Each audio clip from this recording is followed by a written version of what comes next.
Sa sandaling lumagatok ang kandado at sumara ang mabigat na bakal ng selda, doon mo mapagtatanto na hindi lang ang kalayaan ang tuluyang kinuha sa iyo.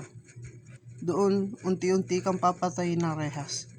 Kakainin ang iyong pagkatao. Mawawalan ka ng sariling espasyo. Mawawalan ka ng karapatang mapag-isa. Kahit ang katahimikan na dati mong binabaliwala sa labas, dito naging isang marangyang pangarap na lamang. Sikip-sikip dito. Uy. Ba yan? Gulo mo naman. Masyado kang malikot. Masanay ka sa buhay dito.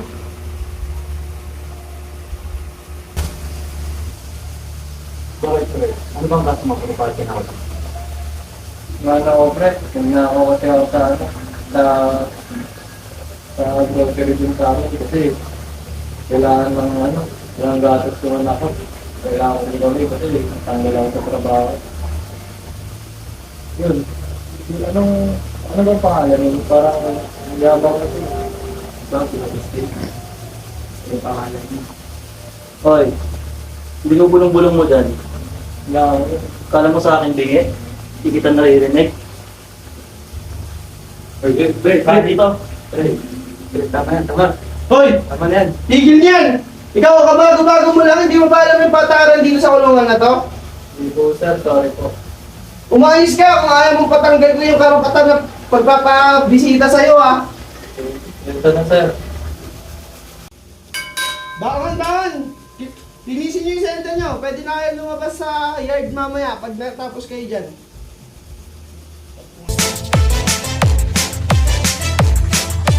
DJ JJ Remix.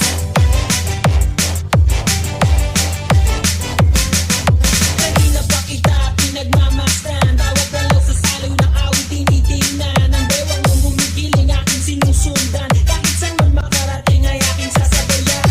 Di ka lumapit sa'kin at hawakan mo ng aking kamay, huwag mahiya, sige subukan mo. Nang lalaki na siyang pinapangarap ko, yakap at makasaya sa tabahan ko. Baile, baile, baile, baile, baile, wala ibang kasabi. Baile, baile, baile, baile, nang walang katapusin, walang finale. Huwag kang magsasahe, huwag kang mabubusik para kang lalaki.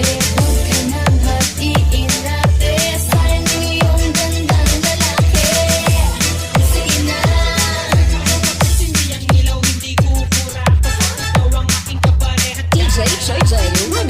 Sana para bang nag-uusap at sinasabing di tagal mo na naghahanap. Ang babae na walang iba kundi ikaw, ang December ay hindi sinabing ilaw. Miss ko na yung pamilya ko. Sana makita ko na sila at makalaya na ako dito. Dapat pala hindi ko na ginawa ito. Sisisi ako ng sobra. Sana pag nakalaya ako dito, makasama ko na sila at maging maganda na yung buhay namin. Miss ko na rin yung mga magulang ko, lalo na yung tatay kong may sakit. Yan yun. Pag nakalaya ako dito,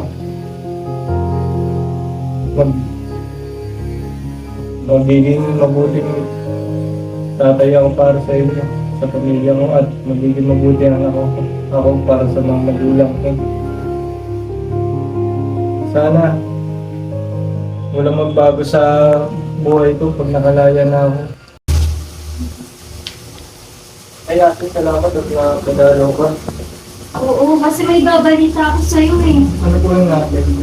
Yung asawa mo, busy sa trabaho, lagi niyang iwan sa amin ng mga bata. Ano na po ba ang trabaho niya? Ayun, nagkakatulong. Tapos marami kasi siyang trabaho. Dahil wala ka na kasi dun sa kanila. May pilaan nga na yung tatay, kumusta naman? Ayun, okay lang. Si tatay, nagdadamot pa ba? Oo.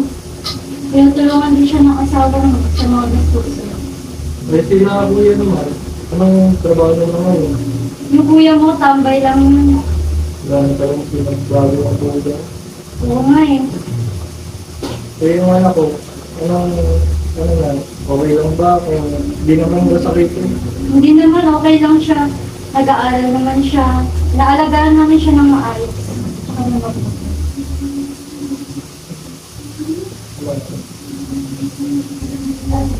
Magandang umaga sa inyong lahat. Ako nga pala si Mr. Pagsaligan. Gandang umaga, sir. Makinig kayo sa akin ha.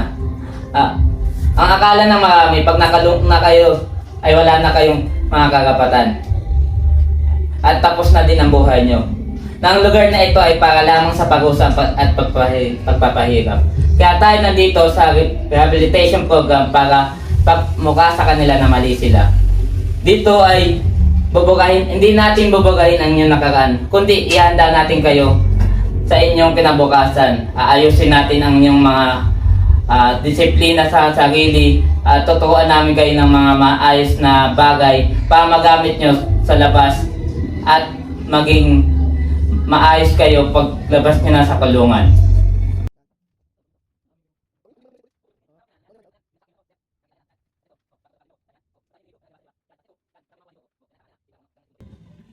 Sana lahat ng tinuro ko ay sinapuso at sinaisip nyo at magagamit nyo to paglabas nyo.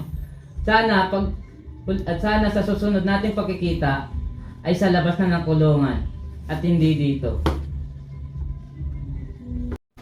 Uy, congratulations nga pala tapos mo program natin Sana pagbalik mo sa kulungan maging maayos ka na. At paglabas mo, sana magamit mo lahat ng tinuro namin sa inyo dito Maraming salamat, sir. Paniniguraduhin ko po na maganda at maayos na po ako paglabas at pagbubutihin ko po kung ano man po ang natutunan ko dito sa loob. Siguraduhin mo yan para pag nagkita tayo sa labas, pwede tayo magkamustahan ng maayos. Opo, sir. Maasahan niyo po yun. Sige, una na ako. Salamat, sir. Go. Brad, kamusta naman yung rehabilitation niyo? Okay naman, pre. Ay nga pala, pre. Dapat tinake mo din yung rehabilitation pre para mapadali yung paglaya mo. Magagawa naman nun sa atin. Wala may tutulong yun sa atin. Meron din tol kasi nag-take kami, dami namin natutunan. So ma-apply naman namin yun pag nakalaya kami. Kung hindi man kami matanggap sa trabaho ang pag-apply namin dahil nagkakaso kami at nakulong, pwede namin gawin yun para kumita pa rin.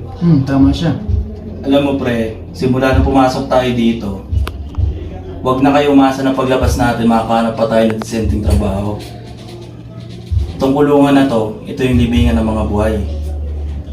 Makakalabas man kayo, makakalabas man tayo. Pero isusuka na tayo ng mundo. Hindi na tayo makakahanap ng disenteng trabaho. Hindi, pre. Makakahanap tayo ng disenteng trabaho kasi marami rin naghahanap sa mga katulad natin. Halimbawa, sa mga construction, pwede tayo magtrabaho doon, di ba? Dami tol. Kaso, tandaan niyo palagi ito, nasa Pilipinas tayo. Pagkagaling kang kulungan at paglaya mo, tusuka ka na lahat. Kahit na napakalit na trabaho yan, di ka natatanggapin.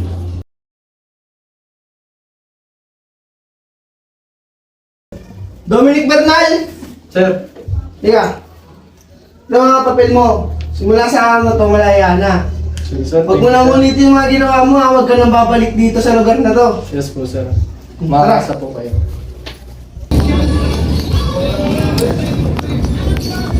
Oh, Dominic! Nakalaya ka na pala. Kamusta ang buhay mo? Ito, ang maganda yung trabaho mo ngayon Kaya nga simula nung nakalaya na ako, bagong buhay talaga ako, tapos nagano'n talaga ako ng trabaho na mapatukan kahit man lang. Nagalawa ko ng mga magulang ko, tawa ko. Ikaw, ito nga pre, naghahanap ako ng trabaho. Wala ka sa akin tumatanggap dahil pag nalalaman nilang nakulong ako, parang naano sila kasi ay, nakagawa ito na ngayon, nakulong ito. Oo, pre, ganun din ako sa umpisa, pero hindi ako sumuko. Kasi, alam ko naman na meron din papatunguhan tong paghihirap natin. Kaya mo, pre, kakausapin ko boss ko na kung pwede na ipasok kita din sa pinagtatrabaho. May dala nga akong resume, pre. Baka pwede. Okay, pre, kunin ko na lang tong resume mo para ipasa ko dun sa pinagtatrabaho ko. Pag may kailangan pang requirements, sabihin mo na sa akin. Oo, sabihan ka agad. tatawagan na lang kita agad. Sige pre, maraming salamat. Bagong buhay ka na ha. Tawagan mo na lang. Sige, thank you.